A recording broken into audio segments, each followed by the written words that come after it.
السلام علیکم دوستو، کیسے ہیں؟ امید ہے آپ سب ٹھیک ٹھاک ہوں گے، خوش باش ہوں گے۔ آج کے اس لیکچر میں ہم جدید نفسیات کے امام جنہوں نے شعور، تحت الشعور، لا شعور، ایگو، سپر ایگو، ایڈیپس، الجاؤ اور تحلیل نفسی کے حوالے سے اپنے افکار اور نظریات پیش کیے تھے، اس شخصیت کو آج ہم آپ کے سامنے پیش کریں گے، جن کا نام ہے سگمنڈ فرائڈ۔ سگمنڈ فرائڈ جنہوں نے اپنی تمام عمر انسان کی نفسیاتی الجھنوں کو سلجھانے میں گزاری ہے۔ وہ خود بھی کئی نفسیاتی بیماریوں کا شکار تھے۔ کن بیماریوں کا شکار تھے آج ہم اس ویڈیو میں جانیں گے۔ سگمنڈ فرائڈ، اس کے والد کا نام تھا جیکب فرائڈ۔ جیکب فرائڈ نے پہلی شادی 17 سال کی عمر میں کی۔ 17 سال کی عمر میں جیکب فرائڈ نے پہلی شادی کی۔ اس سے ان کے 2 بیٹے تھے اور 5 بہنیں۔ جب ان کی عمر 40 سال ہو گئی، یعنی ان کی شادی کے 23 سال مکمل ہو گئے، تو ان کی پہلی بیوی وفات پا گئی۔ اب 40 سال کی عمر میں انہوں نے دوسری شادی کی۔ جب دوسری شادی کی تو اس سے اس کا ایک بیٹا 1856 عیسوی میں پیدا ہوا، جس کا نام تھا سگمنڈ فرائڈ۔ سگمنڈ فرائڈ پیدا ہوئے 1856 عیسوی میں۔ ایک شہر تھا فری برگ، جو کہ جرمنی میں واقع ہے۔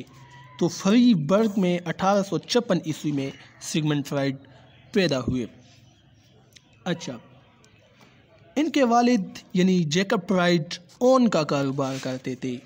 اون یعنی یہ بیڑ بکریاں پالتے تھے، تو ان کے جو بال ہوتے ہیں جس کو اون کہا جاتا ہے، تو اس سے یہ مختلف قسم کی چیزیں بناتے تھے اور ان کو بیچتے تھے۔ لیکن 1860 عیسوی میں، یعنی جب فرائڈ 4 سال کے ہو گئے، تو غربت نے ان کو آ گھیرا۔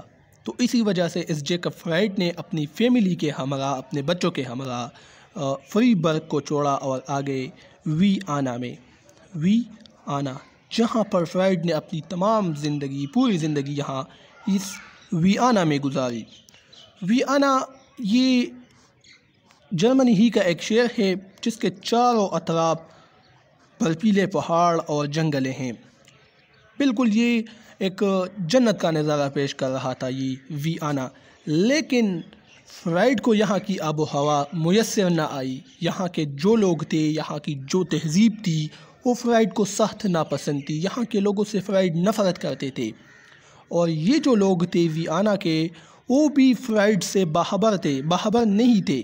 حتیٰ کہ جب فرائڈ انٹرنیشنل سطح پر اپنا نام کما گئے، تو پھر بھی یہ ویانا کے لوگ فرائڈ کے وجود سے بے خبر تھے۔ تو ویانا میں جب یہ آئے، فرائڈ 4 برس کی عمر تھی ان کی، تو یہاں پر انہوں نے ایک اسکول میں داخلہ لیا۔ فرائڈ نے اسکول میں داخلہ انہوں نے لیا، تو امتحانات جب بھی ہوتے تھے تو تمام سٹوڈنٹس پر یہ سبقت لے جاتے تھے، سب کو پیچھے چھوڑ دیتے تھے کمپٹیشن میں۔ تو اسی وجہ سے بعض اوقات ان کو امتحانات سے مستثنی قرار دیا جاتا، ان سے امتحان بھی نہیں لیا جاتا تھا، اور اس کو بغیر امتحان کے پاس کر دیا جاتا تھا۔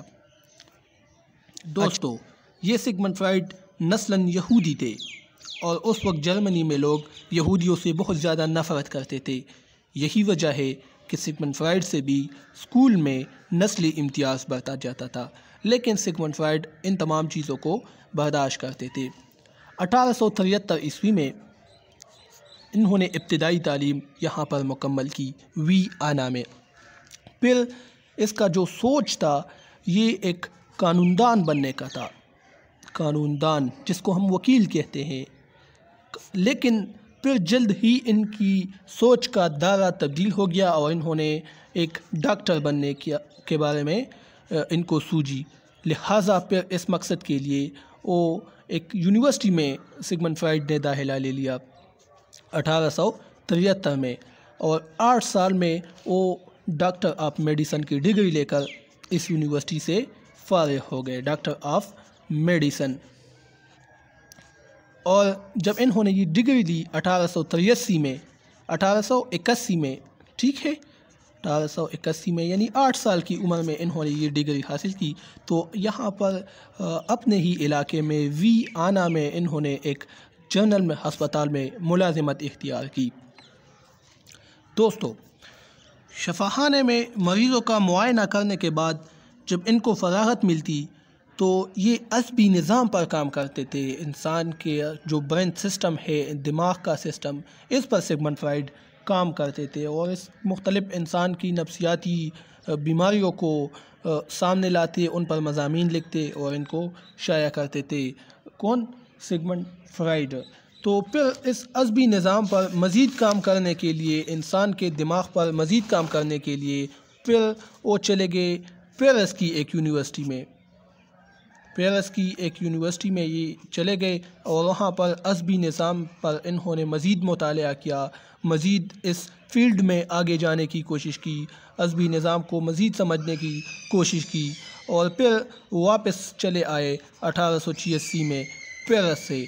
1886 میں جب یہ پیرس سے واپس آ گئے تو یہاں پر ان کو لیکچرار بنا دیا گیا، محض لیکچرار۔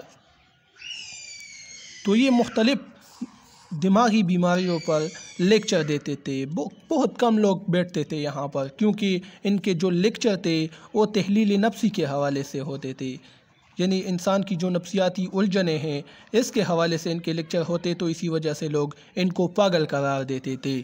لیکن دوستو، فرائڈ نے کبھی ہمت نہیں ہاری اور آج وہ جدید نفسیات کے امام مانے جاتے ہیں۔ اچھا، فرائڈ سال میں 9 ماہ سخت محنت کرتے تھے، کڑی محنت جس کو کہتے ہیں۔ ان کے سوانح نگار ایک بہت بڑے سوانح نگار ہے جن کا نام ہے ارنسٹ جونز۔ وہ کہتے ہیں کہ سگمنڈ فرائڈ سال میں 9 ماہ سخت محنت کرتے تھے، مطالعہ کرتے تھے، عصبی نظام کے حوالے سے مزید دریافتیں کرتے تھے اور 3 ماہ سال میں یہ سیاحت پر چلے جاتے تھے اور الفائن اور دوسرے علاقوں کا سیر کرتے تھے۔ ان کے مطالعے کا کمرہ مختلف قسم کے نوادرات، عجیب و غریب چیزوں سے بھرا ہوا تھا اور اس میں جو کتابیں تھیں وہ کمرے کے چھت تک پہنچتی تھی۔ اس کے علاوہ فرائڈ کو اپنے بچوں سے بھی بہت زیادہ محبت تھی، اس سے بہت زیادہ پیار کرتے تھے اور جب بھی شفاخانے سے، اپنے ہسپتال سے گھر واپس آتے، اندر داخل ہوتے تو ایک وحشی جانور کے مشابہ ایک آواز نکالتے، جس کی بنا پر ان کے بچوں کو پتہ چلتا کہ ہمارے والد گھر میں آ چکے ہیں، یعنی سگمنڈ فرائڈ گھر میں آ چکے ہیں۔ اچھا، ایک اور چیز کہ فرائڈ کو موسیقی سے اور اس اوپیرا وغیرہ سے، اوپیرا یعنی اس وقت جو ڈرامے ہوتے تھے، تھیٹر وغیرہ، ان سے بہت زیادہ نفرت کرتی تھی۔ لیکن اتفاقاً ایک بار یہ ایک اوپیرا میں چلے گئے تو اس وقت سوفوکلیس آپ لوگوں نے نام سنا ہوگا، ایک بہت بڑے کلاسیکی ڈرامہ نگار ہے، المیہ نگار ہے۔ اس کا ایک ڈرامہ تھا ایڈیپس۔ تو اس اوپیرا میں یہ ایڈیپس چل رہا تھا، یہ ڈرامہ۔ تو پہلی بار جب انہوں نے یہ ڈرامہ دیکھا اور یہ واپس آ گئے سگمنڈ فرائڈ، تو یہاں پر پھر انہوں نے اس ڈرامے کی بنیاد پر ایڈیپس الجھاؤ یعنی ایڈیپس کمپلیکس کا جو نظریہ ہے وہ انہوں نے پیش کیا ہے سگمنڈ فرائڈ نے۔ ایڈیپس کیا ہے، انشاءاللہ یہ مزید لیکچروں میں ہم جاننے کی کوشش کریں گے۔ اور اس کے بعد جو ہے سگمنڈ فرائڈ وہ سنیما میں جاتے تھے، وہاں تھیٹر پر، اور خاص کر شیکسپیئر کے ڈرامے بہت شوق سے پھر دیکھا کرتے تھے۔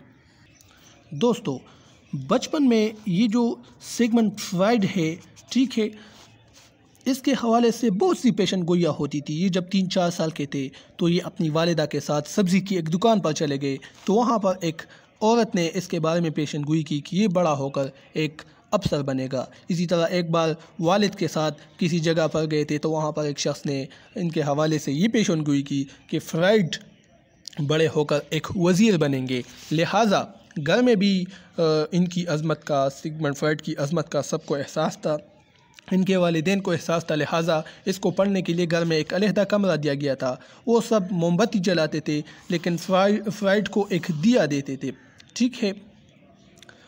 اور فرائڈ کے لیے تمام سہولتیں اس کمرے میں میسر تھی۔ دنیا کے جو کام ہے دوسرے جو انسان کی بنیادی ضروریات ہیں وہ اس کو میسر تھی، اور تمام کاموں سے اس کو استثناء قرار دیا تھا۔ فرائڈ بھی خود کام کرتے تھے اور ان کو اپنی عظمت کا احساس تھا، لہٰذا اس محنت کا نتیجہ ہے کہ فرائڈ آج جدید نفسیات کے امام مانے جاتے ہیں۔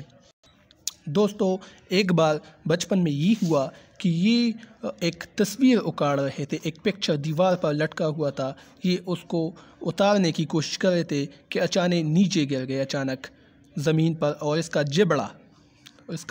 جبڑا اور زخمی ہو گیا۔ اور اس کے علاوہ جب یہ بڑے ہو گئے تو سگار بھی پیتے تھے، تو اس سگار نے سونے پر سہاگے کا کام کیا اور اس کی جبڑے میں مزید تکلیف پیدا ہو گئی، جس کی وجہ سے فرائڈ 83 سال کی عمر میں یعنی 1939 پہلی جنگ عظیم کے موقع پر فرائڈ اس دنیا سے چلے گئے، اور آخری عمر میں چارپائی پر لیٹے باہر صحن میں پھولوں کو دیکھتے تھے۔ اس کا جو کمرہ تھا کتابوں کا، جہاں پر اس کی مختلف تحریریں پڑھی تھی، تو نازیوں نے یعنی جرمن کی جو فوج تھی انہوں نے اس کی وہ کتابیں جلا دی، ان کی تحریریں ان کو ضائع کر دی۔ دوستو، ایک اور بات، فرائڈ جنہوں نے اپنی تمام عمر انسان کی نفسیاتی الجھنوں کو سلجھانے میں گزاری ہے، وہ خود بھی کئی نفسیاتی بیماریوں کا شکار تھے، یعنی موت سے بہت زیادہ ڈرتے تھے۔ ان کے سامنے جب موت اور لاشوں کی باتیں ہوتی تھی تو فرائڈ بے ہوش ہو جاتے تھے۔